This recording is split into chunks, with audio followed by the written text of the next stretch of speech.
So you want to be a dungeon master? So, you want to dungeon master. So you want to be a DM? Name some feats, okay? Feats. So you want to be a DM? That's great. We're here to help. I'm Taylor. And I'm Justin. This week, we're talking about the D in D&D. No, not that D. That D. Gang, it's dragons. Okay? What the heck is a dragon even? How do they work? And considering all the dragons we've seen throughout history, media, and fantasy genre, how can we use the mechanics of dragons with the lore of dragons in order to create an experience for our table that gives these legendary creatures the story that they deserve?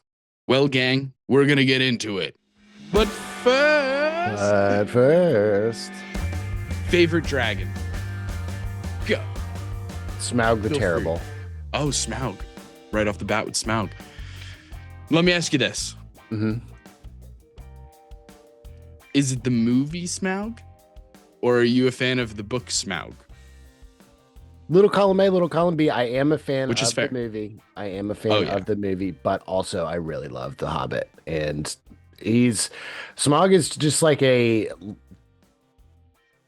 just good bad guy. He's just a really good bad guy. I think he's a good dragon. Yeah. In that same way, the way you're using the word good. Like he is a impressive dragon. He lives up. He feels a little like in a good way, stereotypical.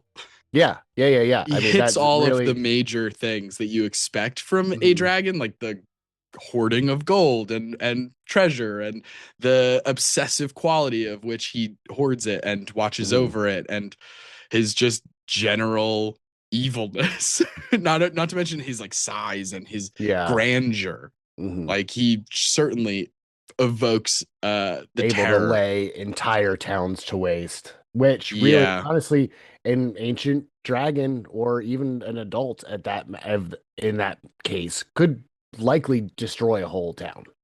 Oh yeah, absolutely. Because there's nothing anybody can do to fight back.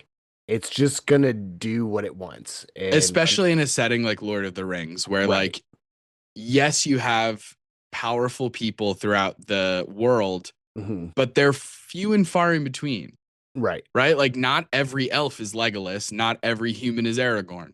Right. Obviously, exactly. You know, I know the Hobbit and Lord of the Rings time-wise, but nonetheless, yes. Right. Like, so like that does make sense. It's very different. D&D, depending on your setting, it changes dragons' lethality. And I think that's an interesting thing. For me, my favorite dragon, Smaug was like an honorable mention on my list. I definitely wanted to talk about Smaug because I think they're great. I think the way Benedict Cumberbatch did the voice, obviously they changed some things in post, but like the voice was incredible. The way that he like the motion capture, if you have ever seen the behind the scenes kind of where he's like on the ground and he's just like really getting into it. No, it's I so haven't. cool. I haven't seen that. It's really cool. It's fully just Benedict Cumberbatch and mocap on all fours, just being like, "Where's my dragon's lair?" Like just like it's so funny. But I think for me, there's like this stupid part of my brain that's just like, oh, I really want to give it to like something silly, like Spirited Away. I don't know if he constitutes as a dragon, but there's like the river spirit. It's like the young boy who like takes the girl in and is like, hold your breath when we cross this bridge. And he's the one who's like gets her the job. And you eventually come to find out that he's like this river spirit, and spoilers for a super old movie, whatever. 30-year-old movie. I really like that. I also am a big fan of the dragons in Avatar, The Last Airbender series.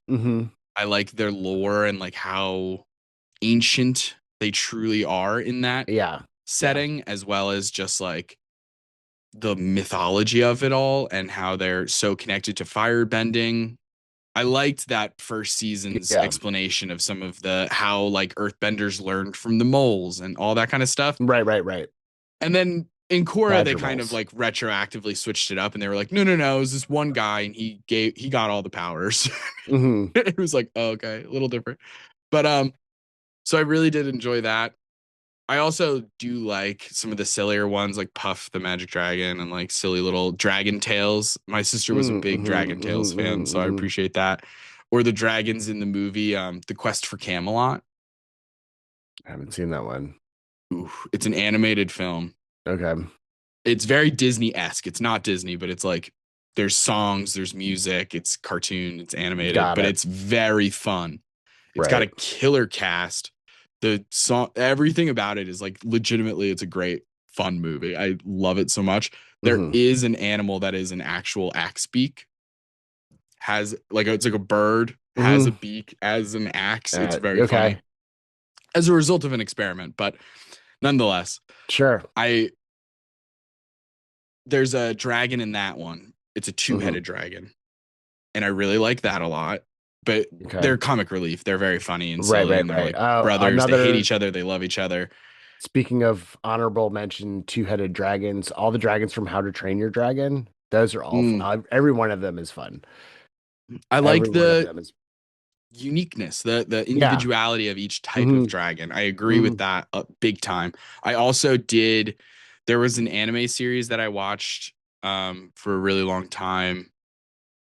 Uh, I think the Japanese name for it is like Danmachi or something like that. But anyway, it's got so much fan service in it. Straight up, it's like the name of it is like, is it wrong to pick up girls in the dungeon or something Oh, like yeah, that? yeah, The action in the show is great. The fan service was exhausting, but yeah. here's what I will say. I liked the setting a lot because it Right. was one of those settings where like there's just this mega dungeon and there we don't know who created it. We don't understand the dungeon. It seems to move and respond and almost as if it's living and who is the creator of the dungeon and da da da Hmm. da.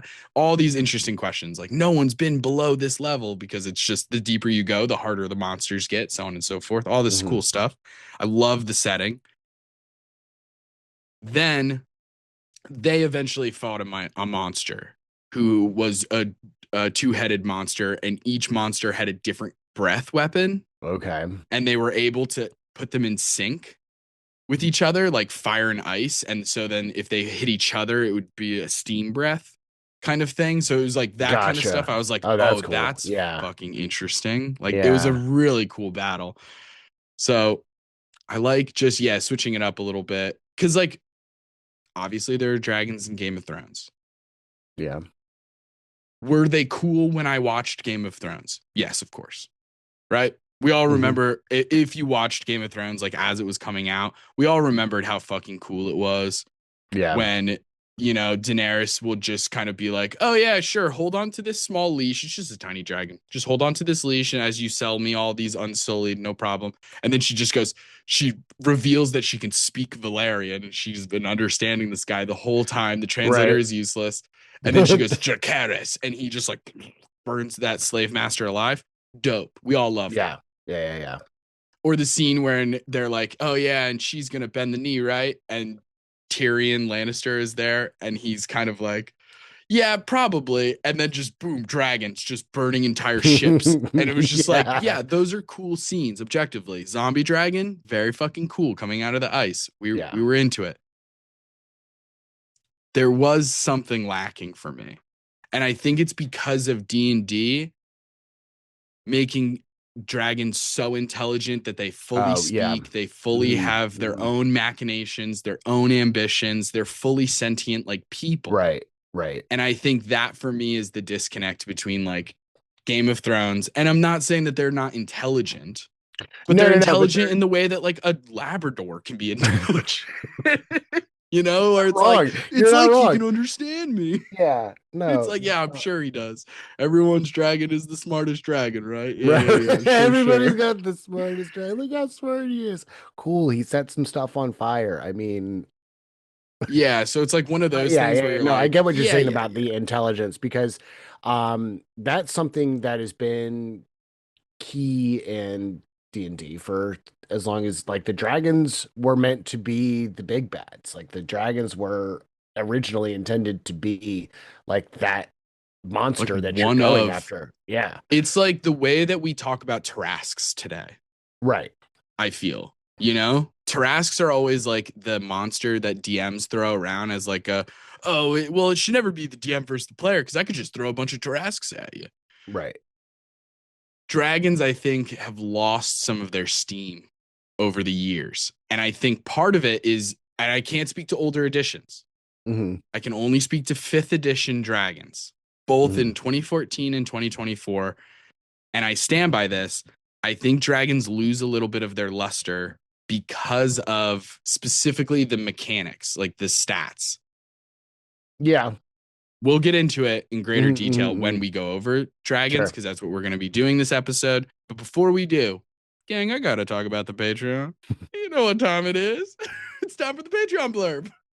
And here we are. So listen, gang, there's so many cool things on the Patreon.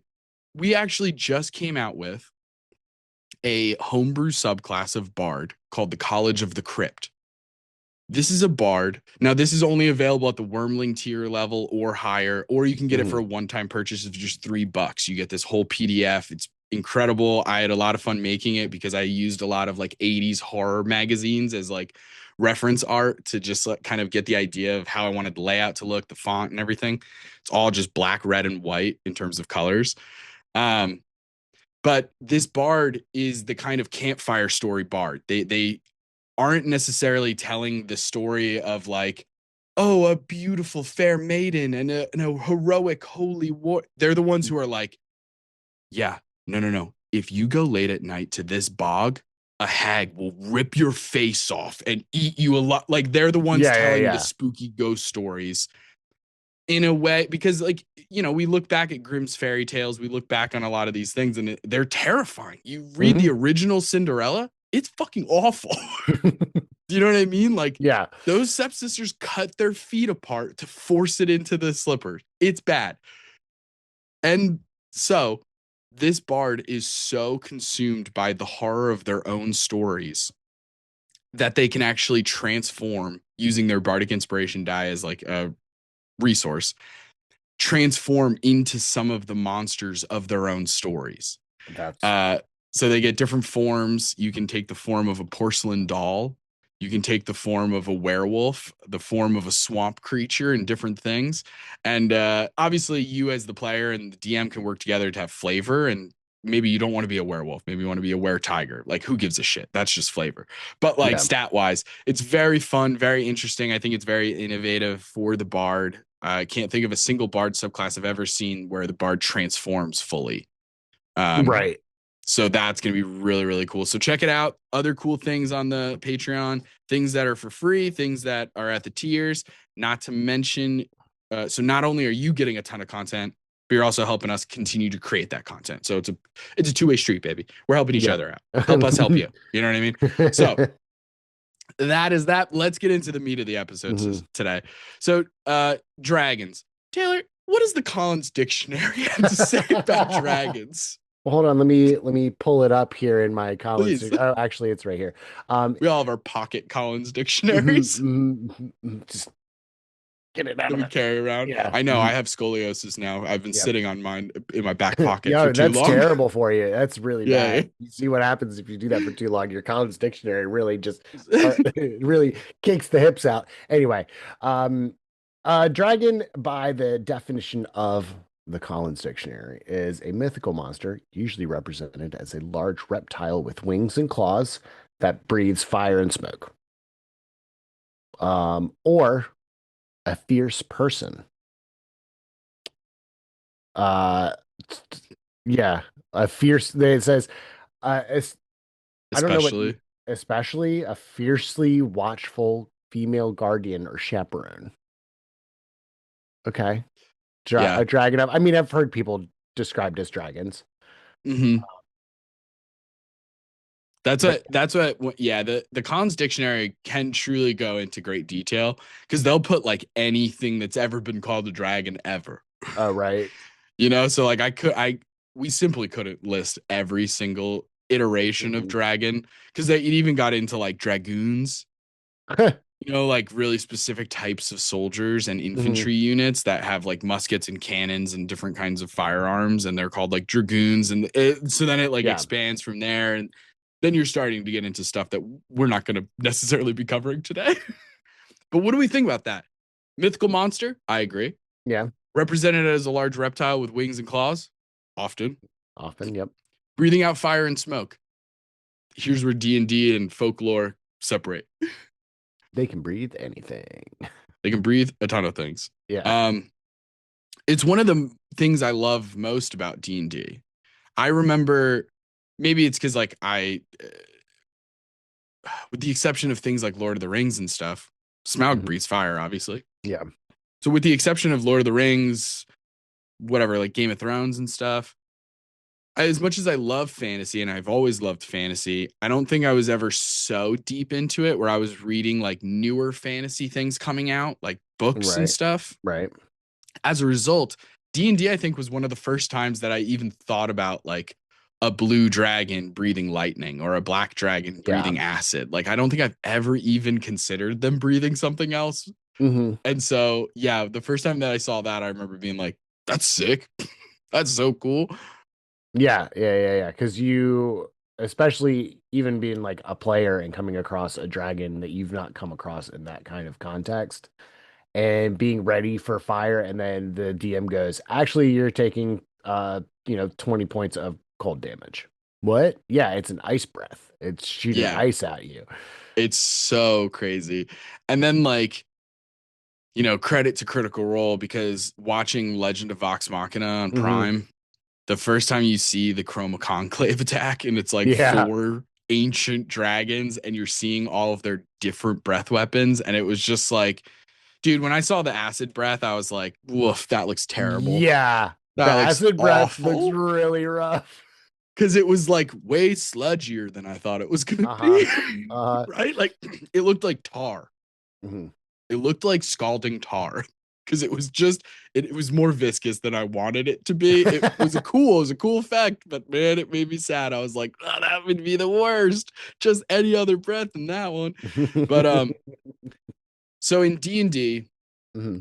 we have dragons. Now the interesting thing about dragons in D&D is that it is both a monster type Right. and a very specific type of monster. Hmm. So we have like the monster categories. We've gone over this in the past, Monsters 101. Go back and check these other earlier episodes. But like, you have aberrations, you have beasts, humanoids, giants, oozes, fiends, monstrosities. We can go on and on. Hmm. Hmm. One of them is dragons. It includes all types of dragons. Some that you might not instantly be like, oh, yeah, definitely a dragon. Some very obviously. Most Hmm. of them are pretty obvious. Kobolds are like humanoids, but also dragons, kind of. So they kind of exist in a gray area. I think Hmm. technically closer to humanoids, I but they think are they are. dragon like. Yeah. But then you have like dragon turtles. Hmm. Hmm. Dragon turtles are a dragon. You also have something called wyverns. Do you want to get into the difference between a wyvern and a dragon? I honestly couldn't tell you the difference between a wyvern and a dragon. I've Oh, always interesting. Okay. heard them I will tell you, I interchangeably. love this silly stuff. Yeah, I like this. So, like, dragons in Game of Thrones have Hmm. often been criticized as they're not dragons, they're wyverns. And that is because this is all fantasy bullshit. None of Right, this right, actually right. really matters at the end of the day. Mm-hmm. But some nerd, now you'll know, so that if some nerd tries to tell you otherwise, you could fight them. But like, so a dragon, a Uh-huh. true dragon, if you will, four legs and then Hmm. two wings popping out of their back. Okay. So six limbs, if you will, Right, right, right, not including tails, right. about six limbs. A wyvern only has four limbs because they're like bats or like Like, birds. okay, I Their gotcha. front arms are their wings. So Gotcha. that's where you usually have like some kind of claw, like a bat, Hmm. kind of Hmm. on the top, kind of thing. Hmm. But that's the difference, and that's it. That's Okay. It's just a Sure. difference of evolution. It's very, I think it's a little interesting only from like an evolutionary standpoint. It's why I would be more willing to believe the idea that maybe wyverns existed some point in history. I doubt Right. it, but maybe. Right. True dragons never would have existed No. on Earth. There's literally no chance of it happening because there almost are no animals that have six limbs other than you getting into like insects and different Right. things outside of the animal kingdom. Nothing in the animal kingdom has six limbs like that. Yeah, and definitely adding two limbs that change where you like habitate. You know what I'm saying? Mm, Like with wings, like you don't, it wouldn't happen. Like I know. it's some kind of crazy ass mutation and it would die. It's all when you yeah, Hey. when you go back to like the most early Mhm. iteration of like a thing having limbs in that Right. regard, it always starts at four. Hmm. And that's why birds, bats, fish, even like because you can look at like whales Yeah. and their pelvic Hmm. bones. You could go all the way to like all these different creatures, other than insects and like arthropods being like sort of an exception because of how fucking just batshit crazy they are. Hmm. Nothing like most warm blooded, even cold blooded with like reptiles and stuff. Yeah. Nothing has 6. a six. It's always four. And Yeah. so it's just like this weird little evolutionary thing that I think is interesting. But for our cases, that's really the biggest difference. Wyverns are Okay. a little bit, they're way weaker, obviously, Hmm. in Hmm. terms of they're usually like a CR 5 to 6 or something. Yeah. But dragon turtles are just as intense, although you don't necessarily get the ages as we go through. Actually, I'm getting a little ahead of myself. Let's Yeah. get into some built in lore. Okay. So these are things that are true about most dragons because we're going to be mainly focusing on like legit dragons. Right. Not Right. Right. we're not going to be talking a ton about kobolds today. Um, age is a huge thing. Hmm. It's gigantic. Usually in the monster manuals, you will always see wormling, which is just a little baby dragon. It goes all the way up to front, then to young, a young Hmm. dragon, an adult dragon, and then an ancient dragon. Yep. As dragons get older, they get stronger, smarter, just overall better. Yeah. Uh, And it's really interesting. I like that a lot. I think that's a really interesting thing. It makes a ton of sense. It's giving Freerin vibes a little bit, like just the idea of how old yeah. Freerin is and how she just Yeah. like knows more things. Yeah, it really does. And like it's very interesting because the very first supplemental D&D book I bought, like on top of the core books, for 3.5 edition was the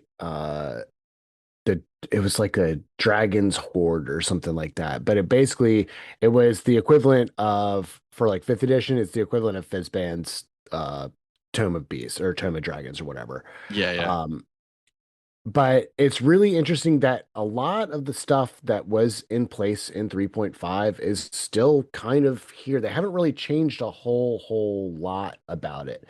I think some of the more minute mechanics of it have been Hmm. changed, but like in the book, it gets really into not only are these uh dragons getting bigger and smarter, but they also are like their personalities are different. Like a red dragon and a blue dragon, while yes, both chromatic, are Oh, yeah. generally going to be at odds because their whole philosophies on life are different. Hmm. No doubt. You Yeah. know, and then also the crazy machinations, like most of them, at least in 3.5, I don't know if this is the case. If you're an ancient dragon, you also just get alter self or whatever, disguise self, whatever the move is. Oh, Basically, like a they can shape just, changer. yeah, they just turn into they can just take a human form and be like, all right, cool, I'm just a dude now. It's really interesting you bring that up actually, because even though in the descriptions of dragons in the 2014 Monster Manual, it Hmm. mentions that dragons have the ability to shape change and all this kind of stuff. Right. But stat block wise, they only offer that, and this is 2014. They only offer it to the uh, metallic dragons. Weird. Chromatic dragons, stats, rules as written, unless you'd use the little tiny variant rule to give them spell casting, which you can do. Right. Just as written, though, none of the chromatic dragons get a shape No, change ability. it would get like the book got really into detail of like, okay, a red dragon, when it gets set up in its lair, it's gonna turn into a human, it's gonna go into local towns, and he's gonna start getting the local townspeople to start finding gold for him and shit. Like Mhm. it'll explain like they'll take human form and get into these crazy machinations. Yeah, Which is which is kind of awesome. yeah, which is It's like fun. how dragons get to be such a prominent bad guy in these games, I feel, because they have that ability to go from, oh, you think I'm just a human, let me Yeah, yeah, freaking yeah. Hulk out Not to and turn into mention an ancient black dragon. I think it's also like it's kind of hard for us to even conceive what it would be like to be around for 1,000+ years True. and how much time you would have to put Hmm. things into motion, to gather forces and stuff. We're Hmm. talking about multiple generations. Right. It's like really crazy to think about because so wormling dragon, medium sized, 5 years or less. Hmm. Young dragon, large, 6 to 100 years. So either 6 years old or 100 years old. Adult is 101 to 800. And now you're a huge dragon. Ancient dragons are 801 and above.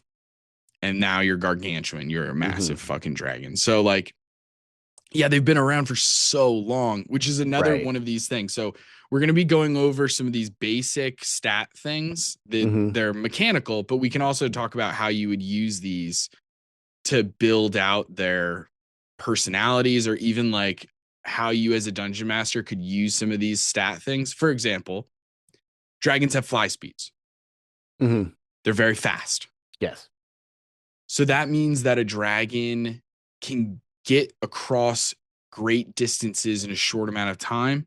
It also means that presumably they can get to high up places. So them making their lair, a white dragon making their lair at the very peak of a mountaintop like Hmm. Everest, wouldn't be that difficult for them. They don't have to Right. climb it. They just can fly there. Right.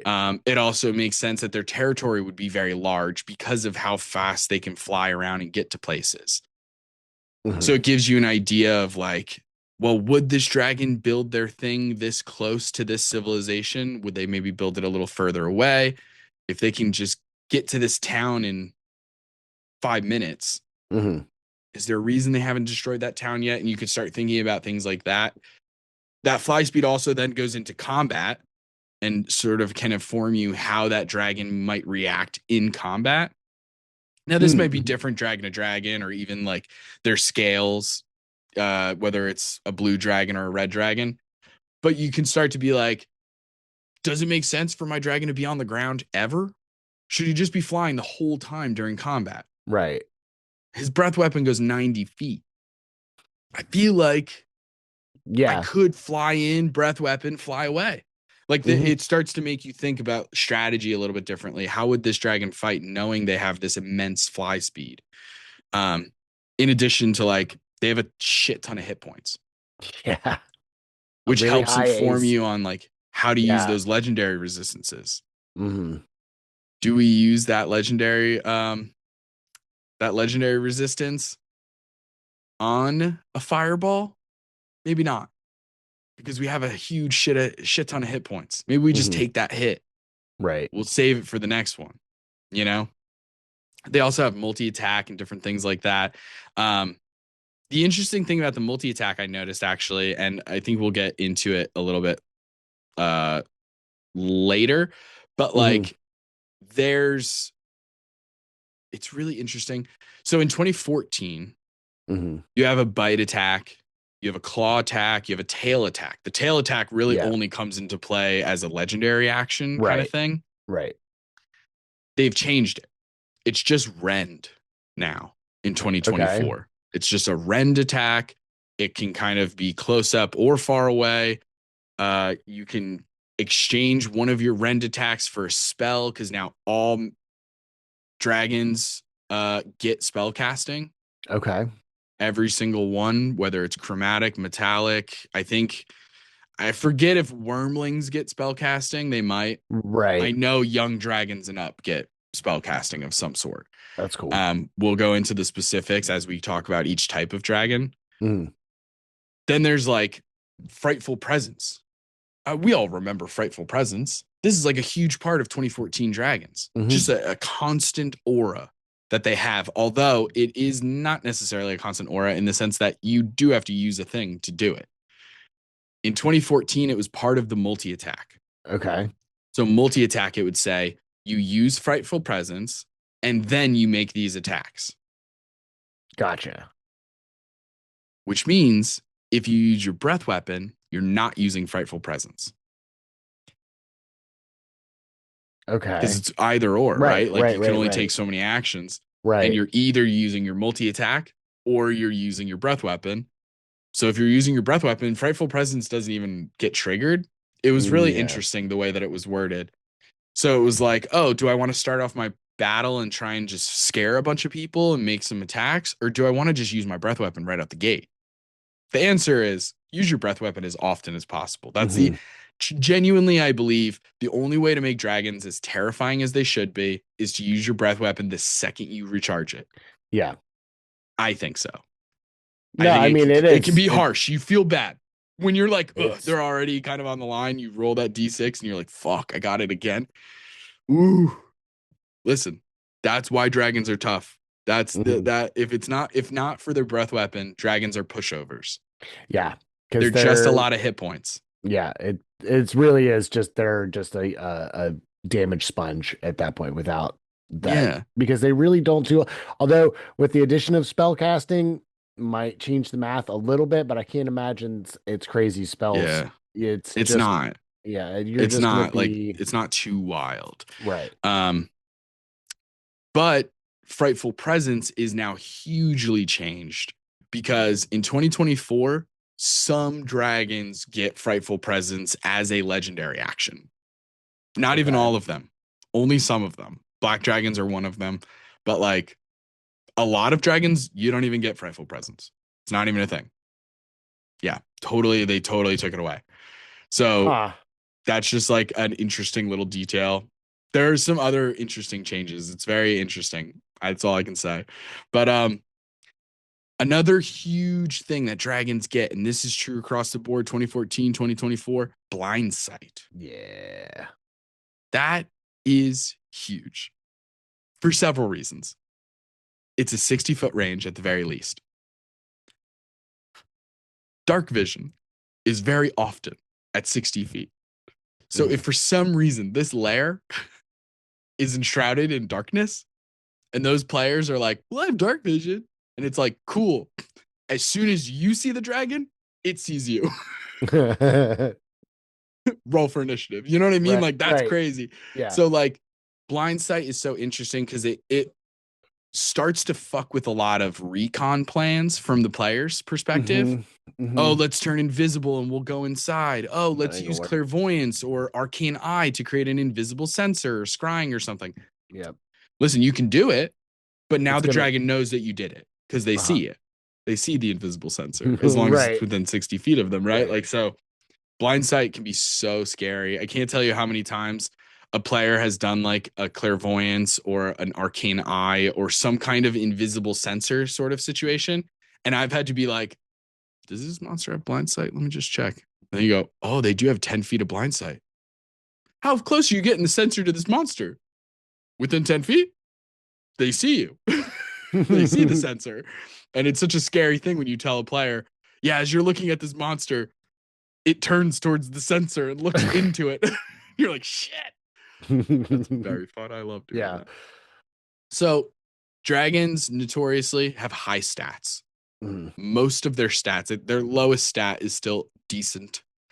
And even if it's low, they also have incredible bonuses to their saving throws. So we all know that like a lot of monsters, you don't get an extra cute little bonus to a saving throw. In 2024, they've switched that up because they've changed how they display the stats. But like in 2014, even dragons, like 4 out of the 6 stats saving throws get bonuses. Yeah. So sometimes you're getting like a +10 to a saving throw where like you're never dropping concentration on a spell, or like Right. you're never gonna fail this saving throw. And then you Right. put the legendary resistances in as a backup plan. Like it really is pretty crazy sometimes. Now in 2024, in the monster manual, they started adding in a very specific little part of the stat block for initiative bonus. Okay. Normally you just take the dexterity and just kind of go, yeah. oh, dexterity is a +2, initiative +2. Now it's its own little thing. Some of these ancient dragons get a +16. That's crazy. Yeah, it's pretty fucking crazy, dude. That's wild. And it gets wilder because we've already talked about legendary resistances. Guess what? Because in 2024, first of all, they get 4, not 3. But then if they're in their lair, they get 5. Yeah. Sure. Okay. Yeah. And then legendary actions, all of the options have changed. It used to be very basic. Almost every single dragon was exactly the same. It didn't matter what Tail type of dragon. Move, It was tail fly, attack, or wing beat. It was wing beat, tail attack, and detect, which was literally just a perception check. It was the stupidest fucking thing that they've ever done. Pissed me off. I was like, who is used? Not once has anybody ever gone, and at the end of your turn, I'm gonna use a legendary action to look. Yep, monsters. Yep, enemies in my lair. What the fuck? Anyway, so the legendary actions have changed. Also, though, if you're in your lair and you're an ancient dragon or a dragon that gets legendary actions, you get 4 instead of 3. So That's dragons got crazy. way scarier. Yeah. In a mechanical sense, especially if they're in their lair. Yeah. I like this. I like that the lair is adding things other than just lair actions. Because let's be honest, lair actions often get forgotten. They often get pushed aside because it's just another thing to keep track of. And number 3, sometimes they suck. They're dumb. And they're not that interesting. Sometimes they're just dumb. Yeah. Yeah, they're not good. So that's always interesting. So like I said, in 2024, they did change claw, bite, and tail into just rend. So now it's just a little bit simpler. There's not 5 different kinds of attacks. There's just one type of physical attack. But those things are true for all of the dragons. So now we're going to get into the specifics. We've already you mentioned at the top that not only is there differences between just specifically chromatic dragons, but largely speaking, and because this is episode 111, we're doing Dragons 101. We're not going to get into Emerald or the Crystal Dragons. We're not going to get into Time Dragons or anything. Save that for a future episode.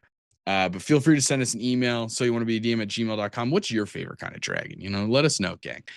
But today we're talking about the 2 main groups that are since 2014 have been the staples. That's chromatic and metallic. Since like 2nd edition.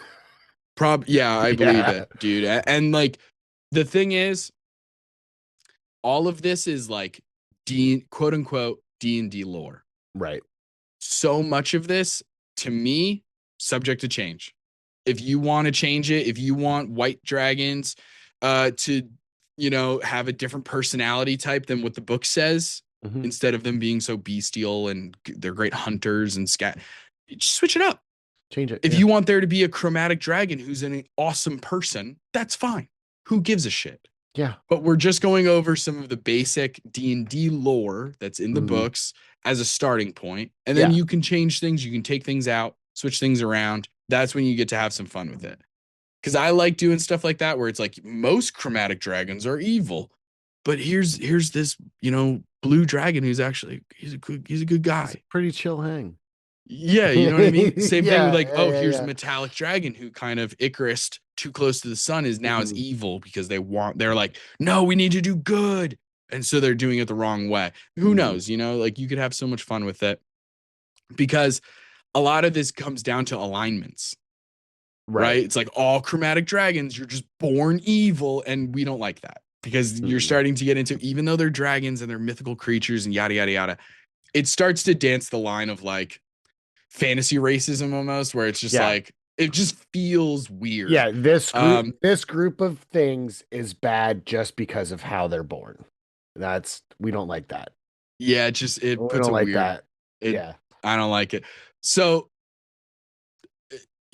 especially because it's based on their scale color, typical Gygax It's bullshit. like right on the fucking nose. Gygax, you fucking scumbag. Anyway, so chromatic dragons, those pieces of shit. Never mind. According to the lore, chromatic dragons, they are greedy. They're egotistical. They have very dangerous lairs. They often worship or believe in Tiamat, the queen of the evil dragons. This is our 5-headed babe. I love her. Chief deity of evil dragon kind. She lives on Avernus, the first layer of the 9 hells. She hates sharing her magic, but she has been known to grant her worshippers access to spells and things. She has 5 heads, and she hates Bahamut. Metallic dragons, on the other hand, they're curious. This is where the shapeshifter thing comes into play, because again, in 2014, they're like, chromatic dragons do a bunch of shapeshifting. Chromatic dragons, not so much shapeshifting. And I think their idea here is that like chromatic dragons are very like, I'm a dragon. I'm the fucking best that there is. Why would I become a fucking human? Ugh. Whereas, because they're evil, sure, and so they're egotistical. So that's like the bullshit. In 2024, they give all dragons the ability to shape change. Okay. This is just a 2014 thing. So metallic dragons also are known for having incredible memories. Like they might recognize somebody's face, like an elf's face, for 500 years and be like, oh, I remember you. Like crazy memories. It's why a lot of their hordes, we'll go over the specifics of each type, but some of their hordes, when you get to the metallic dragons, are less like just straight up gold and treasure, and more like mementos or sentimental, like trophies. Stuff, and it's really cool. And then you have Bahamut, who a lot of the metallic dragons will look up to. He is the king of good dragons, also known as the platinum dragon. He lives on the 7 heavens of Mount Celestia, and he sometimes walks on the material plane as an old man accompanied by 7 canaries. He also obviously can grant his worshippers and followers spells and stuff. So very, very cool. Yeah. But yeah, I mean, chromatic, metallic, I think that you could stick to the basics and just be like, yeah, most chromatic dragons are evil. Most metallic dragons are good. But I think the interesting thing I like to do, and other people have done, I'm not like inventing anything. Even if the players come upon an ancient metallic dragon who is, for all intents and purposes, good, I still want there to be that gravity.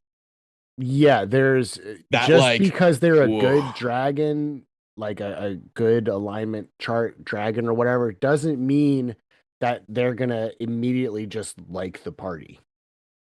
Exactly. Or like, yeah, that they're gonna help. Like you still, it's still like you're still talking to a being that's like hundreds and hundreds and hundreds of years old, has seen the comings and goings of kings and queens of multiple ages, has seen different eras pass and go in their lifetime. Are they going to get involved in what they may see as a trivial matter? They're like, oh yeah, you got to fight this tyrant. I've seen a million tyrants. You guys can handle it. You'll be fine. This is like beneath my pay grade kind of speed. So it's like really interesting to think about. But I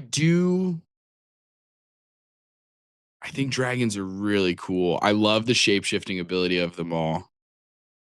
I do love shapeshift. That was one of those things that I read about that I really fell in love with, the idea of dragons being among among us as normal people and like hiding in plain sight type of deal. It's very like, if God was one of us, just a stranger on a bus. Kind of. I think that the Legend of Vox Machina, not to throw more spoilers out for this, but when um Oh yeah. what's her face, the green dragon revealed herself in the council chamber, I was like, yes, yes, that's how you're supposed to do that. That's how Yeah, that dude. works. Yeah. And Because because that yeah. one is, yeah, dude. Trust me, I remember that happening in real time at the table Oh because yeah. in the show, there's little tiny foreshadowing clues, Mm-hmm. right? There's like the eye glimmer thing Mm-hmm. that happens when, like, because she becomes multiple NPCs. Right. And there's a time when it's like a little kid and like the kid looks into the camera and you see like the eye glimmer. So it's like letting the audience know. So there's that dramatic irony because it's a TV show. So it's a little Right, different. right, right. At the fucking table, dude, you had no idea. When it came out, bro, it was like, what? What do you mean? How long has this been happening? Right, right, How long have exactly. you been here? Like Yeah. how long how much do you know? What? Like it was crazy when it happened in the actual play. But yeah, man, dragons being able to shape change and stuff like that is bonkers. That dragon also, that ancient green dragon in Legend of Vox Machina, um, without going into any details, because I don't even know if it happened in the actual show yet, like the cartoon show. Hmm. Um, when they fight that dragon in that dragon's lair, it had so much spell casting. It was so cool. Hmm. Dude, an ancient, just imagine this, an ancient dragon using greater invisibility. Yeah. That's scary. Yeah. That's No, scary. It was wild. that fight does happen Oof. in the show. I think it's a Amazing. definitely a season 2 thing, but yeah, It might even be later than that. maybe season 3. Maybe I don't know. Me, it might be season three It's because I think after they end up taking her out after the big guy. right. But anyway, let's get Anywho, into these dragons, these different yeah, let's do dragon it. types and stuff like that. We'll bounce back and forth if you want to kick us off with our Okay. big friend here. All right, yeah. So we're starting off with the chromatics here. First one up on the list, the black dragon. It's acid breath. So that on its own, that's what Justin was talking about. That's it's just too goopy for whatever reason. It's just too goopy. And honestly, some of the animations that they did in the show for that were wild. Like Brutal. they were hard to watch. But Yeah, that that is show really what it really is. is like one of those that's like one of those shows where like yeah, you have to be like, "Hey, this is an adult animation." Just so Yeah. you know. Right, right, Just so right. you know, this is Just an so you adult know. animation. And Mm, they do a good job. Like the first opening scene in the first episode, like mhm. season 1, episode 1 of that show, it's like an entire adventuring party just getting absolutely fucking demolished. Yeah. So like, yeah, it's insane. Um, but yeah, so the big things that you're gonna find about the dragons that I think is the most distinctive thing between them, other than the color, is their lair locations. Where Hmm. does the dragon like to post up and live? So black dragon, we got acid breath. Uh, it's an amphibious dragon that lives in the swamps. It's got swim speed as well as its fly speed. Um, Canonically, they're more of the brutal and cruel type of dragon that likes to kind of play with their food. Like, and it's the acid breath. The acid breath itself, when you think about it and really do the math, it sucks. Yeah. And but they uh pretty much attack willy-nilly whenever, like, if they find somebody that's weaker than them, whether that be a dragon or whatever, they're gonna try to fuck it up because they just do that. They're just angry because they live in a swamp, I guess. I don't know. Um What it happened? Yeah. I mean, look at Shrek yeah, in the beginning. Yeah. yeah. It's mean. Just a mean guy. But they as far as what they like to hoard, that's another thing that's kind of varies a little bit from dragon to dragon. The black dragons prefer old stuff for whatever reason. And they do get a little bit of spell casting, mostly the Melf's classification of spells, acid arrow, stuff like that. Um, does get Cloud of Insects. It's got some As a legendary legendary. Yeah, the Cloud of yeah, Insects is one of the is a legendary legendary action. actions. Got it. So they at least gave each dragon an interesting lair action, or excuse me, legendary action. Mm-hmm. Okay. Yeah, so they've got their own unique thing. Cloud of Insects is a pretty dope legendary action. And then its lair tends to be pools of water that it can expand to pull people into the water. Obviously, it's a swamp. There's going to be a bunch of biting, swarming insects and stuff like that. And then also they have the ability to do magical darkness, which in conjunction with the blind sight thing is pretty freaking dope. Pretty gnarly. These things Yeah. are rough. These things are rough. Yeah. Ancient Dragon is a 21 CR for a Black Dragon. The Adult Dragon is a 14. Either way, Yeah. Black Dragons are rough. Yeah. And I only mentioned for all of these, we're just mentioning the ancient and the adult for CR stuff because it's like you could just Google that. But Right. yeah, dude, black dragons are crazy. The acid breath is wild. I think the nature that they can breathe water with the amphibious thing, and they have a swim speed, and they obviously are already like swamps and stuff. Yeah. Man, the idea of putting them maybe an underwater layer, maybe like that kind of thing where you have to go underwater to get to the layer. Yeah. Like you go underwater and then pop back up. It's like this underwater, underground cavern thing. Is so cool to me. I just think it's awesome. Like the party sees this huge opening of water in the swamp or in the bog or whatever, and it starts bubbling, and an ancient dragon comes out of it. That's terrifying, dude. Meanwhile, in the Legion of Doom, like, yeah, he's like, oh, it's not a Legion of Doom, it's a fucking it's dragon. just one dragon, and it sucks. Oh fuck, he so just cool melted to that me. guy. Yeah, I love that.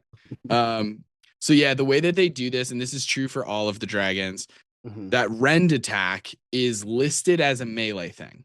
Right. So then what they do is they give you a spell, in this case, Melfs, that you can cast at a distance, and you can exchange one of your rend attacks. Got it.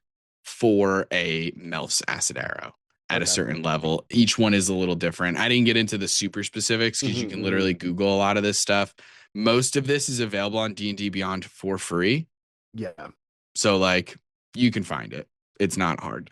That being said, next up, we got our blue dragon. This is our lightning breath.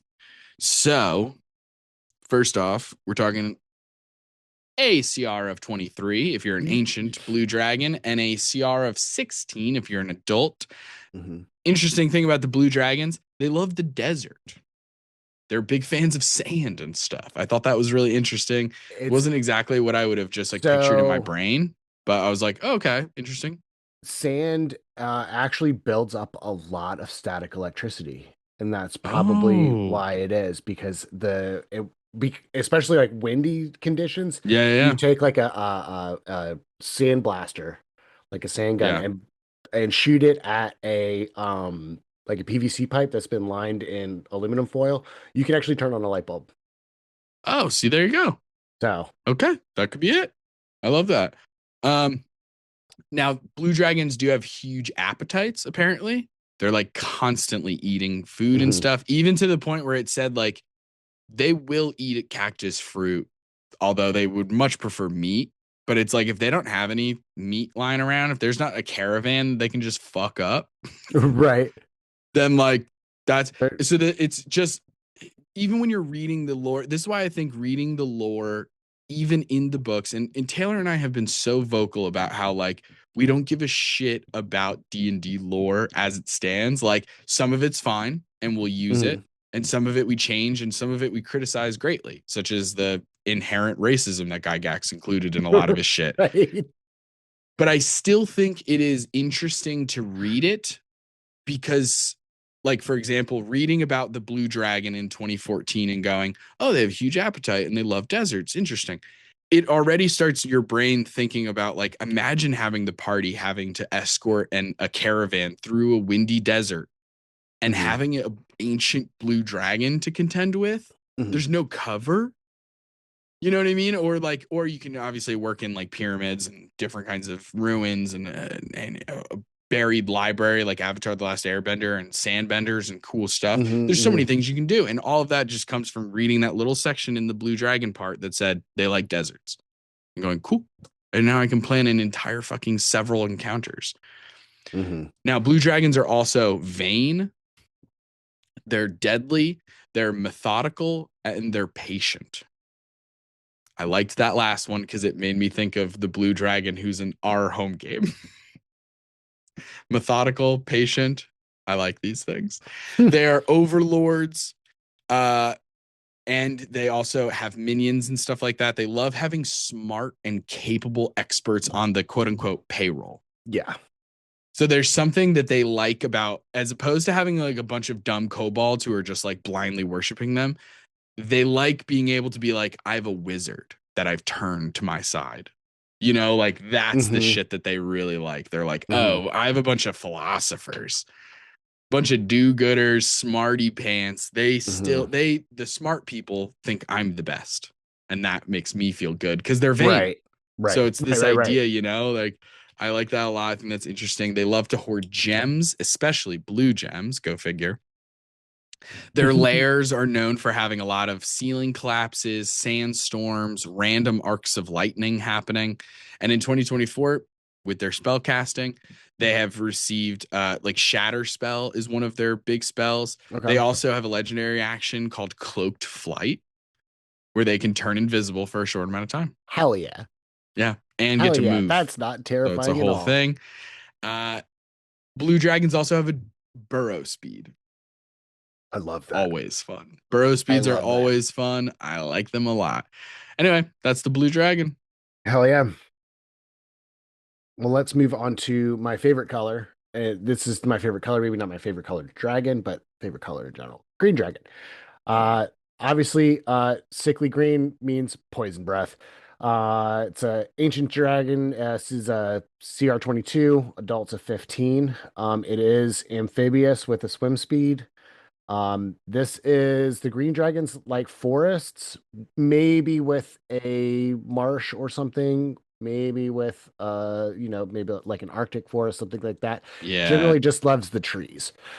It was Um, interesting. The way that they had put it was like because forests can be found in so many different climates, mhm, that there's the possibility of green dragons rubbing up against other types of dragons. So right. like it could battle territorially, territory wise with a black dragon in a marsh where there Mhm. are trees. It's very like Everglades Yeah.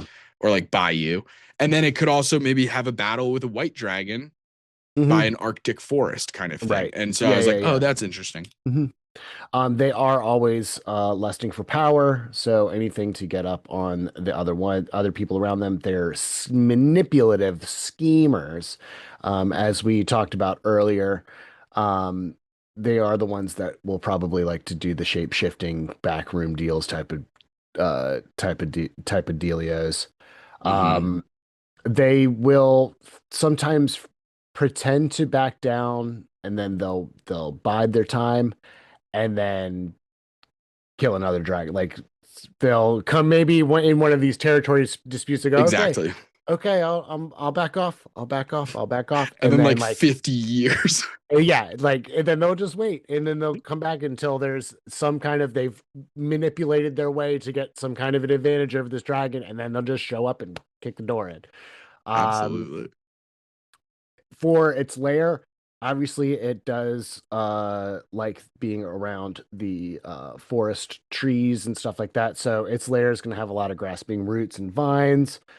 They've got walls of thorns, magical fog. Its spell that it gets is Mind Spike, which is an interesting choice. Or one of the spells, I guess. It's probably, I imagine greens have a They few. all get a couple spells. Right. But the I listed the one that I always list for each of our outline purposes Mhm. is the one that they can switch with their rend. Got it. Okay. So this is Because you their can use your whole ranged. turn to cast like dominate. I think they might have something like dominate per. I forget all the specifics. Right, right, They right. have like one spell for sure Mhm. that you can switch with your multi attack. And Got it. instead of making 2 or 3 claw attacks, you can do like 2 claw attacks and a mind spike. Mhm. or a Melf's Acid Arrow or something like Right, that. right, right. I But gotcha. they do have, all of the dragons have other spells. I just didn't Mhm. list out every single Fair. spell for Got it. 12 different kinds of dragons, you know. Yeah. And then for its legendary action, it can do noxious miasma. God, I can read, I Yeah, promise. Noxious miasma, which is just basically a poison cloud. pretty much. Pretty much, I believe. But yeah, like I said, most of these are available on D&D Beyond, so Mhm. anyone can get access to most of these pretty Mhm. easily. But yeah, Green Dragons, man, Critical Role knocked it out of the park with their Yeah. portrayal of all of their dragons, honestly. But Mhm. that first season, the way those dragons, man, invoked terror in the players and in the Yeah. viewers, it was truly a spectacle. Not to mention the absurdity of having these 5 dragons of different types coming together and how unheard of that was. They Mhm. obviously called the Chroma Conclave. Man, I'll think about it forever. It was so cool. Um, Having to fight multiple ancient dragons, like the scene where they have to escape, Yeah. that's what inspires our home game, The Fall of Waterdeep. Yeah. Is like, no, I'm going to give them a thing that they have to escape and then they have to Mhm. come back to. Mhm. And that was truly, it inspired our home campaign in many ways. It's crazy. But anyway, let's get into maybe the most recognizable of the chromatic dragons, and that is the red dragon. So you Mhm. got your typical fire breath. This is And Smaug. these guys are big boys. This is Smaug. Yes. This is Smaug. Your ancient dragon, you're looking at a 24. Adult dragon, a 17. They love mountains. They like it hot if possible, but they also like the almost like the symbolism of looking down on people. Mhm. Mhm. They like being up high. I think that's kind of funny. Obviously, volcanoes would be a hell of a fucking place, but they also like their very nature, and this is kind of true for all dragons. You know, they're legendary creatures. So Mhm. not only do they have these lair actions, legendary actions, and all that kind of stuff. Something that we're not going into the super specific details because again, all of this is just for free online. You can find, but they have regional effects. Yeah. And so the longer that a dragon of that magnitude is in an area, the area starts to change Mhm. to fit their magical nature. And so they could find a red dragon could make a base of operations in a somewhat ordinary mountain. Mhm. And over the course of 500 years, it starts looking pretty volcanic at a certain point. Yeah. Yeah. Magma Um, where there wasn't magma, you know? yeah. I don't know if this is changed in the newer editions, but in 20 or not 20, in 3.5, the dragons, like there was a purpose for them hoarding gold other than just hoarding. The way that Mm-hmm. they made it seem, the way that they described it was in order for a dragon to go from being a young dragon to an adult dragon was Mm. the passage of time, but also they had to consume a certain amount of gold to basically make that transition to the next phase. And so, like, the time period that it takes to go from young to adult is not the same. It's the young dragon starts hoarding gold. When it hits a certain number, it eats the gold and turns into an adult. Yeah. So in what I have found in 2014 specifically, Mhm. they only reference one type of dragon eating gold, and that's the Okay, gold dragon. got it. Okay. They don't mention a single other type of dragon like literally eating their treasure. Hmm. With the exception of the white dragon a little bit because they actually like take so much pleasure in hunting and like freezing their kills Right. and eating them later. So if you count their kills as treasure, which that's not all their hoard is, but Hmm. yeah, I don't remember them referencing anything super specific like that. It almost seemed like a compulsion. The way that they Got kind of it. made it seem was just like dragons just love doing hordes. It's like just part of their nature. Because I again, gotcha. unfortunately, yeah, we're talking about Gygax here, so it's like, yeah, they're born this way and they just have this thing. It's like, come on, man. Right. There's not a single social thing here. I don't know. But see, it's an incredible, interesting thing though. I do like that idea a little bit. I think that Yeah, there's all different ways that you can kind of maybe figure out why this dragon keeps this horde. Because, like, for red dragons specifically, so they're arrogant tyrants. They have destructive rages. They're very vengeful and impulsive. Red dragons are the most emotional, is what it kind of feels like, truly. Yeah. They're fiercely territorial. They're isolationist, but they like knowing the news of the outside world, especially if there's other dragons involved that they might have a rivalry with. It's very Petty. like a fucking disgusting billionaire Uh-huh. in their little ivory tower being like, I'm not going out. I'll have people buy my milk and my eggs. I'm not going to do that. You know what I mean? And then, Mhm. but then being like, but what is Bill Gates doing? What is he up Right. to? That old geezer. Oh, he's going to Davos. Maybe I'll go to Davos. It's Mhm. just like very Yeah, disgusting. yeah, I yeah. hate, but it's like, yeah, that very, but it says that they're obsessive collectors. They love wealth. They're a good judge of value. They love the spoils of battle. So they love trophies in that way of like knowing that they not only have this big pile of gold, but knowing that it came from the A defeat of conquest. another Yeah. dragon or something like that. And Yeah. we took their horde. That's what it's about. It's Yeah. that kind of ego building that we're doing here. But I thought it was really interesting. They go into detail talking about how red dragons, you could show them an object and they could be like within a couple copper, they'll know the value of something just by looking at it. Huh. Like that's just like a part of their thing where they you could show them a thing and be like, "Oh, dragon, please, I got you this thing," and the dragon would be like, "That's fake. How dare you?" Killed. Right. Even to the point, and they're so obsessive about their collection. If you stole a single coin, it said that the dragon would know.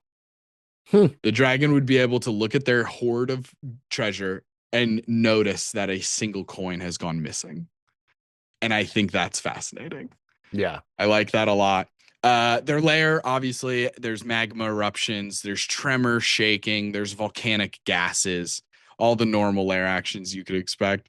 In 2024, they give them Scorching Ray, which is a lot of fun. They also have a Nice. Commanding Presence legendary action. So kind of like the command spell, pretty much. Oh, hell yeah. Yeah. Some of these lair actions are just spells, or Yeah. legendary actions, excuse me, Right, right, are right. just spells. And I just wrote the name of the Mhm. ability itself. Mm. A little easier. But that's All Red right. Dragons. All right. Well, we'll round off the chromatics here with the white dragon. Another classic, the kind of counterpoint of the red dragon because it's got cold breath. So this is your icy boy. Ancient Dragons is CR20. Adult is a CR13. So kind of on the lower end of the spectrum as far as challenge ratings. But obviously it's a big icy boy, so it loves the cold.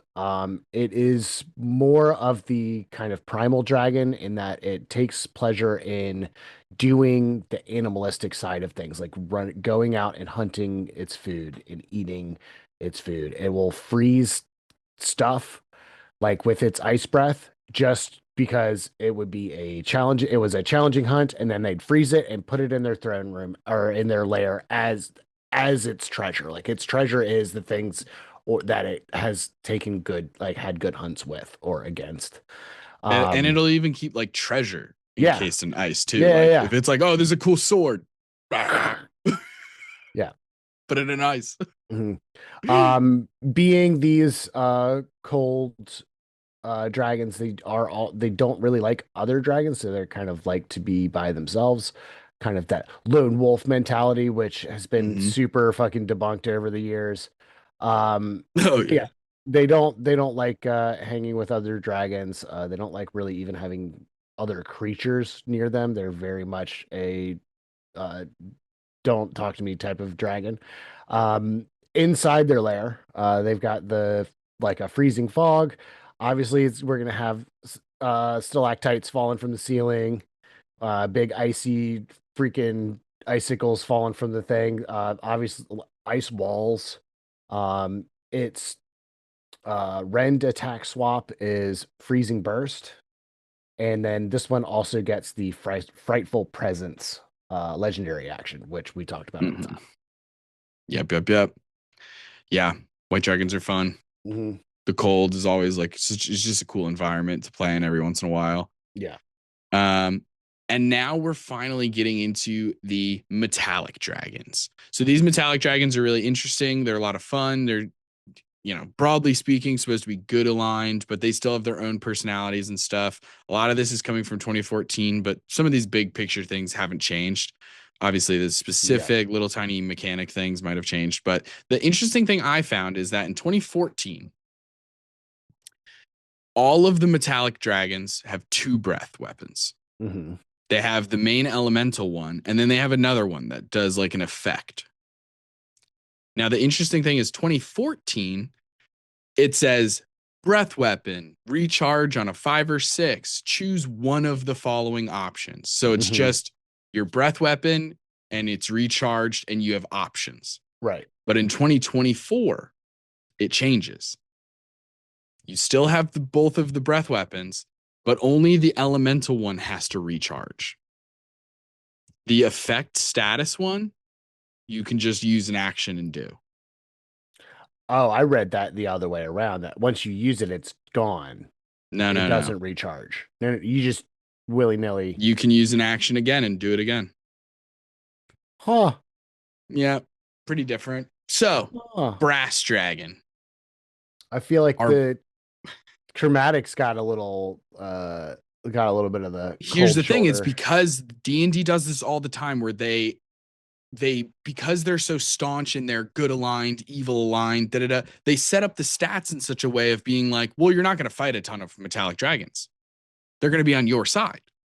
So we're going to give them extra cool abilities and this and that and where it's like, what is happening here? I don't understand. Okay. Anyway, you made them so fundamentally different where it's like, it's interesting. I genuinely am like, I want to have my party fight a metallic dragon because metallic dragons get cool breath weapon extra things. And in 2024, or 2014, you don't have to change the stats to give them shape changing. So what the hell are we doing? It's just like, they did a lot of stuff like that.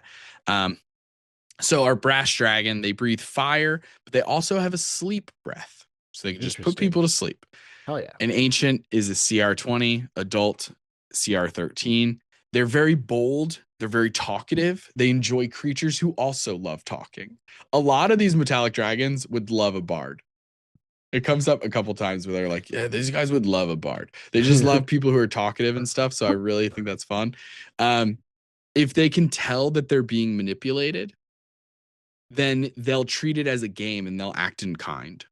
Like they're almost so positive that they're just like, they're like, oh, you're trying to trick me. Oh, that's fun. I'll play along. I'll try and trick you. And I love that. They love magic items that possess personalities, like a sentient weapon. Okay. They love stuff like that. That's funny. Okay. Because they want to talk to it. Yeah. And I think it's so fun. They love the desert. So this would be kind of a connection a little bit to the blue dragon in that way. They love deserts. Their lairs have strong winds and clouds of sand. An interesting little thing. Again, it's as if the designers are like, you should not normally fight against a metallic dragon because they're good and surely your adventuring party is good. Right. The lair actions, they only give them 2. That's dumb. It's very interesting. All this shit. But in 2024, they get their spell casting, they get Scorching Ray, and they get Scorching Sands as a legendary action. But that's the Brass Dragon. Very talkative. Fair enough. Coming up next, we got the Bronze Dragon, Lightning Breath, and then also a Repulsion Breath, which I'm assuming is just a move out of my way type of thing. I'm pretty sure it is. Yeah. Ancient Dragon's a 22. Adult Dragon is a 15. These are our coastal dragons, love living near the water. They are amphibious with a swim speed. They eat primarily aquatic plants and fish. So they may or may not use their shape-shifting ability to stow away on a boat for whatever reason. They do actively oppose tyranny and will sometimes okay. Got it. So they'll actively oppose tyranny and then offer their strength, their being to fight for good. Like these ones will actually be like, hey, I noticed you're fighting some Nazis over there. Let me help out. And it'll go over there and destroy them with lightning breath. Mhm. Um, it gets guiding bolt as its spell swap, and then it gets a thunderclap legendary action. Yeah. So all in all, that's our bronze boy. Pretty Um, cool. yeah, I do like it. I love the little tiny mention that they put in there of being like they might board a ship as like a stowaway Yeah, yeah, yeah, or yeah. even Those like become a bird because they don't uh have the shape changing. I don't know if we mentioned it explicitly. mhm. We've constantly been saying like, oh, you can become a humanoid. You could they also could become just like an animal Yeah. and just like be a In bird. in And you're like 3.5 it was specifically humanoid to dragon. Had like the shape changer can be humanoid form or dragon form. interesting. In 2014 for the metallic, because again, they only really Mhm. list the shape changing stat as a metallic thing. Mhm. They do say that it could be a beast Okay. of like same thing. It's like medium size or smaller or Mhm. something like that. But like, but I love that idea. That's very fun. Yeah. Especially it's also very fun idea too to do like a okay, the party is on a ship. Here's this interesting bird or stowaway rat or humanoid, whatever it is, and they're coming up, and the party gets that impression of like a little weird, something hinky. I'm not sure Mhm. what it is. It's not nefarious. It doesn't seem malicious, but just like that bird's a little weird. And then you could We're do like 30 miles sessions out to sea. later. Where is this songbird coming from? And then you could do like sessions later, Mhm. having they meet this gigantic bronze ancient dragon who's like, ah, yes, good to see you again. And they're like, we've never met. And he's like, no, no, no, I was a small bird on that ship. And I thought you guys did good jobs. I just think that's so fun. Yeah. All right, so next up, we have our copper dragon. Hell Copper yeah. dragons breathe acid and a slowing breath. Then Mhm. ancient is a CR21, adult is a CR14. These guys love the dry uplands. They love hilltops. They like their lairs are usually found in narrow caves and stuff. Now, the thing I love about copper dragons is that apparently they're pranksters, they're joke tellers. They like hosting Hell parties. yeah. These Hell guys love yeah. a bard. They're dig they love for their hoards, they specifically go towards precious stones and jewels. They like things that come from the earth, like natural Right. treasures. Um, they're very cautious and they're kind of crafty about how they keep their treasure. So, for example, they might have an entire portion of their lair be like shitty treasure. That way, Right. when the robbers come through, they find the shitty treasure. They're like, "Oh, sick!" And they just grab that and dip. And the dragon's like, "Ha ha ha! Yes, you grabbed my decoy treasure." And I think that's really fun. So they're we're talking like inside caves here, Mhm. kind of underdark sort of vibes. Um, Stone spikes sprouting up. There's sudden mud pits popping up, things like that. Mhm. For the spell casting for 2024's version, you're going to get Mind Spike. You have a legendary action called Giggling Magic.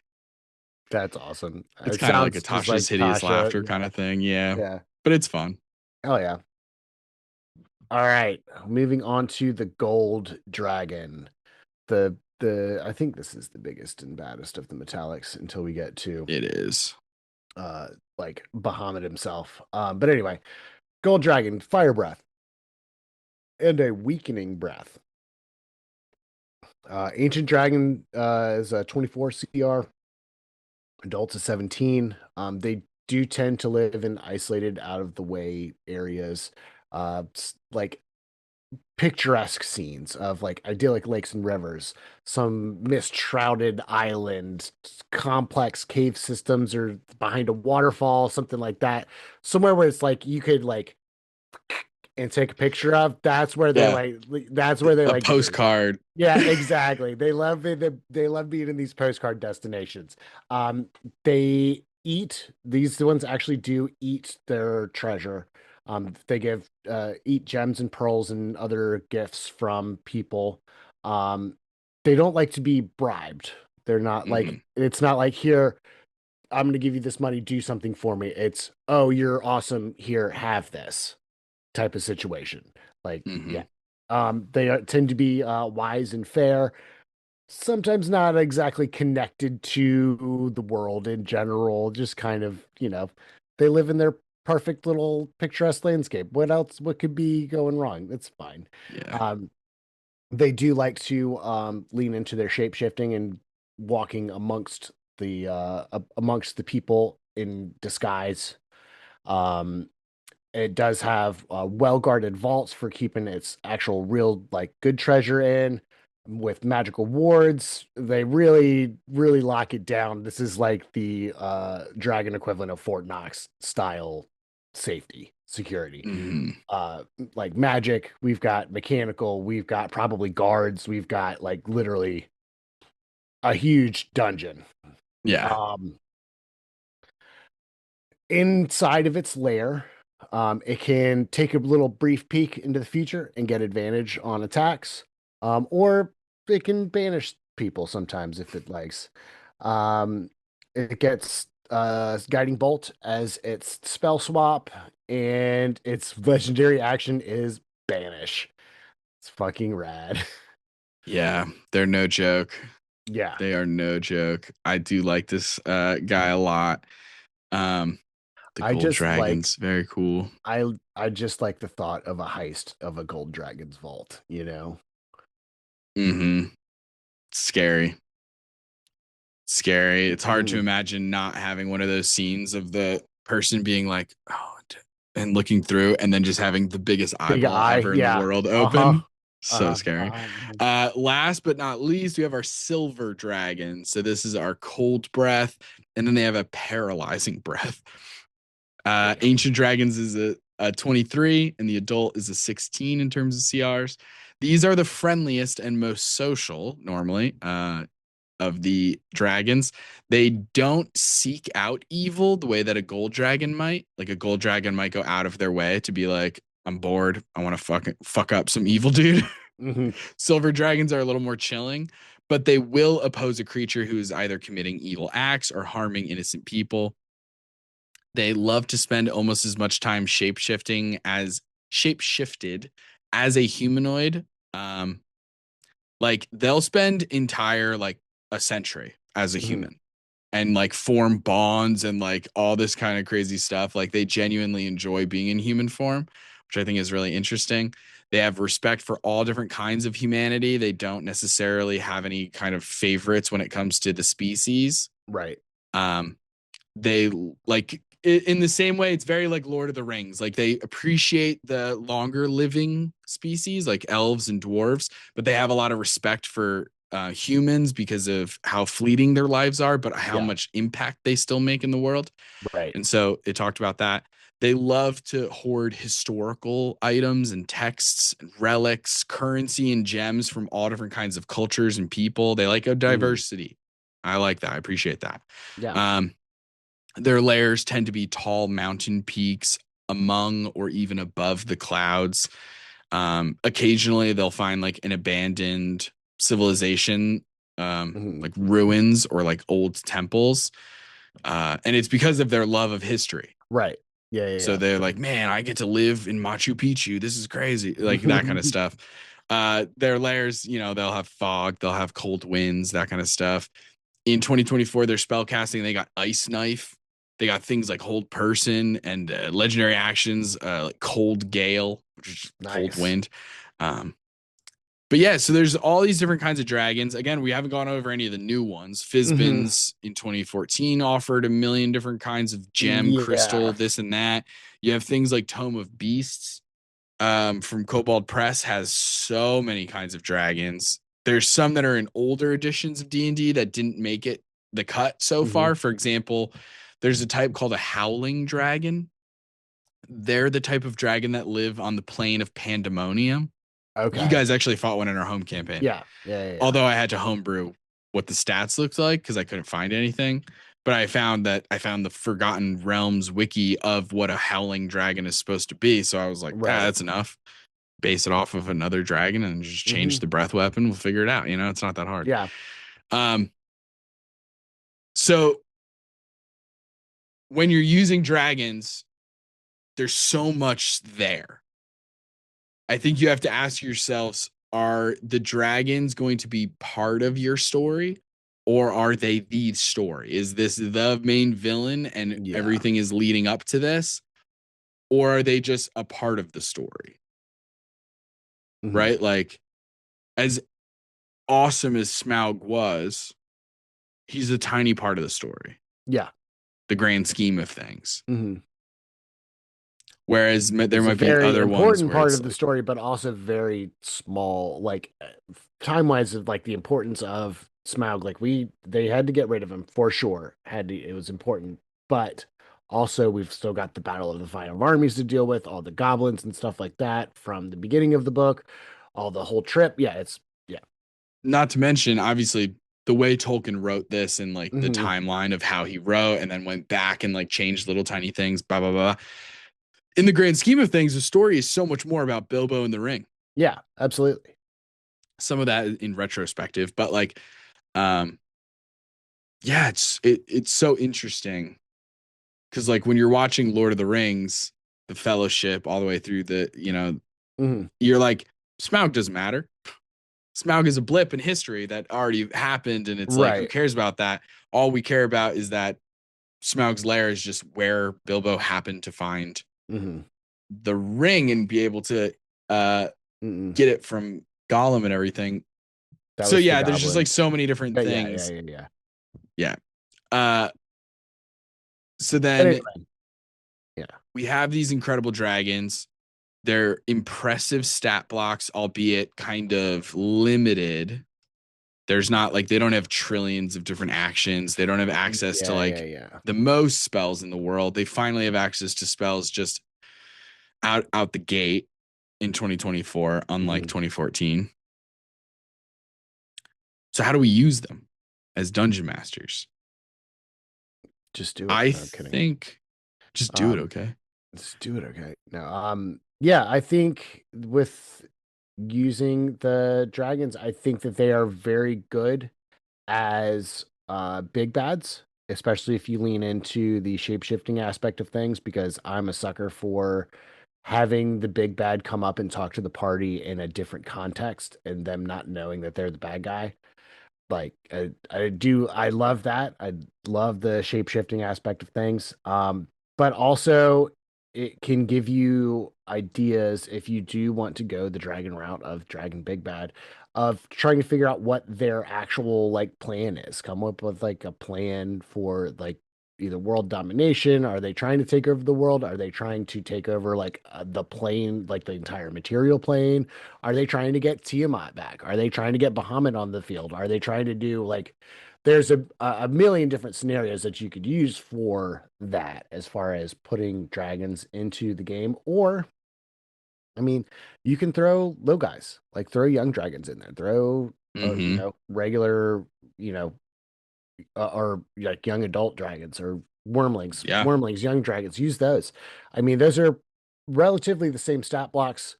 But you're not having to deal with layers and other things or what kind of like plans this thing has. They're good for being lower level, kind of like employee style bad guys. Definitely. They work for somebody else. And they're, because of the way that all of these dragons are created, if you're assuming you're using some of the lore in the books, each one is kind of established into an environment, a terrain, an ecosystem, that it's just a really good way of throwing in some interesting random encounters too. Yeah. Like you could just, you guys are going through this swamp area. Black Dragon is a really fucking crazy random encounter to run into. Not to mention, you can have the good aligned dragons regardless of what their scale type is like, but you can have the good aligned dragons be a resource, an ally that the players could call upon, or maybe try and work their way up to gaining that audience with that powerful being and like trying to get them on their side. It could be a form of getting information because dragons are alive for so long. They have ancient things in their hordes. Maybe they have to go to a dragon to get just information. hey, you were alive when this happened. We need your Right. help. Right. You know what I mean? Like that's huge. With the evil dragons, I mean, yes, of course they can be BBEGs. They can do all those things.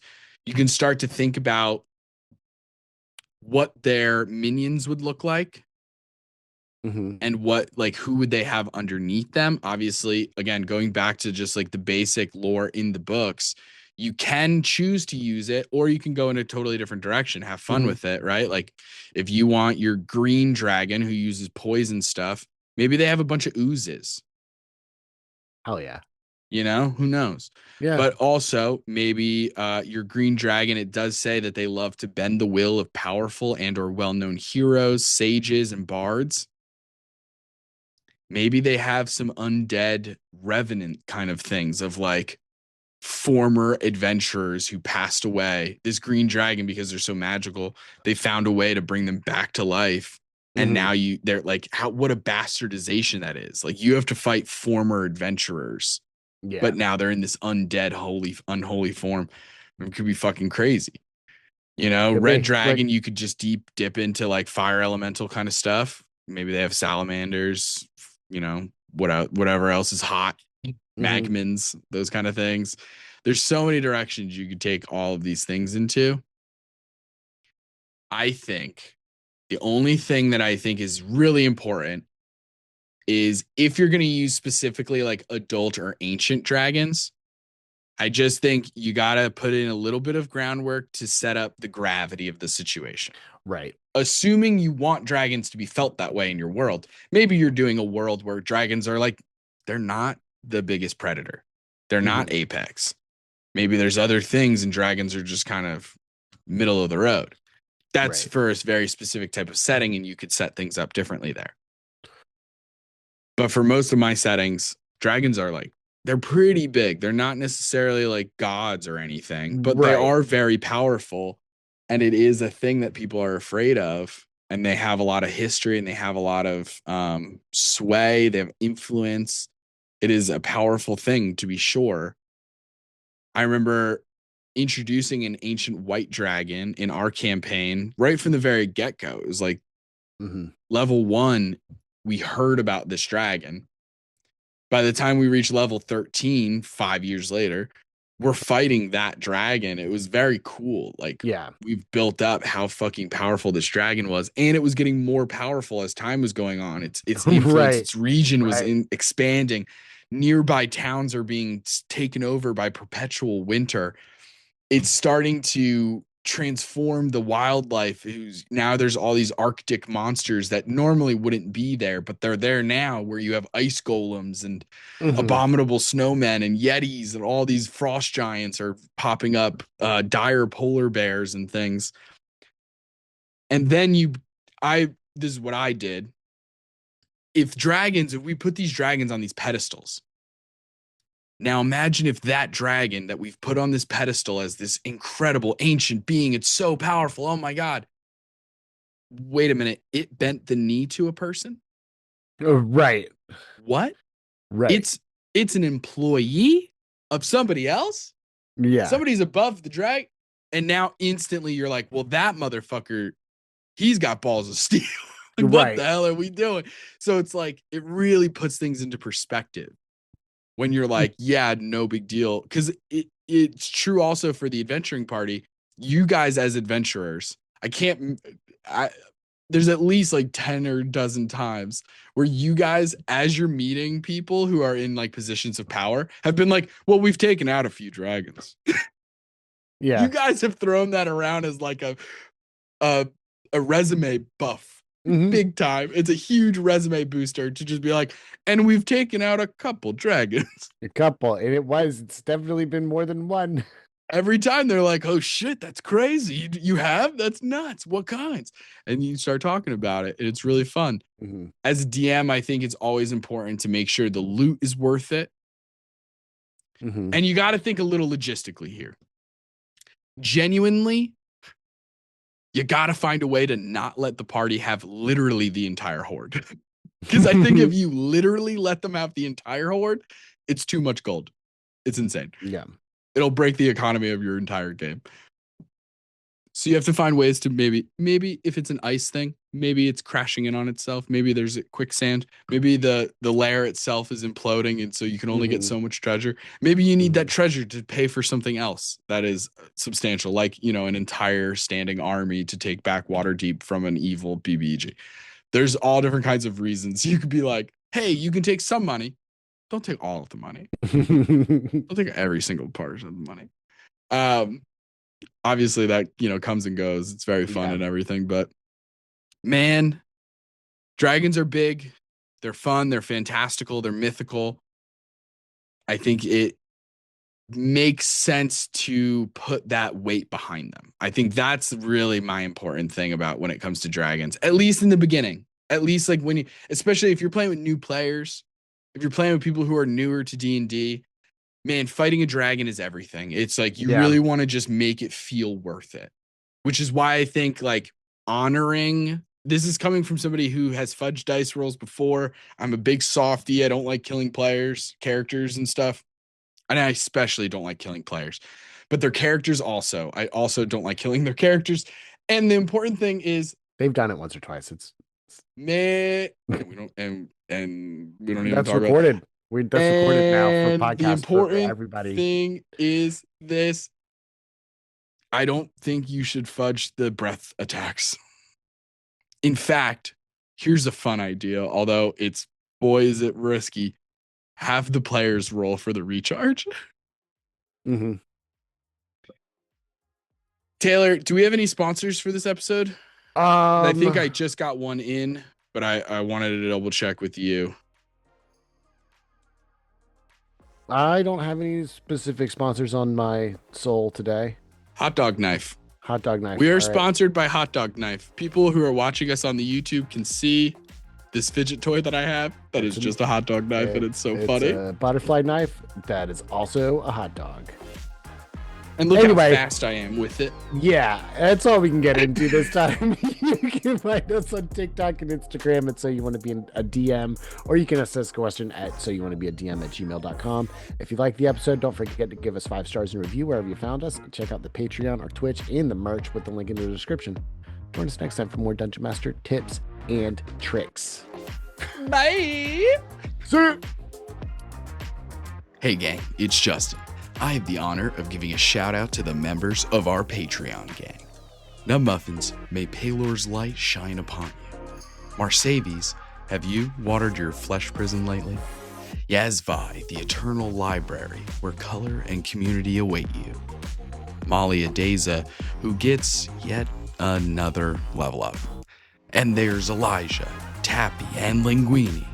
Gang, we appreciate and love you. Tune in next time for more tips and tricks from So You Want to Be a DM.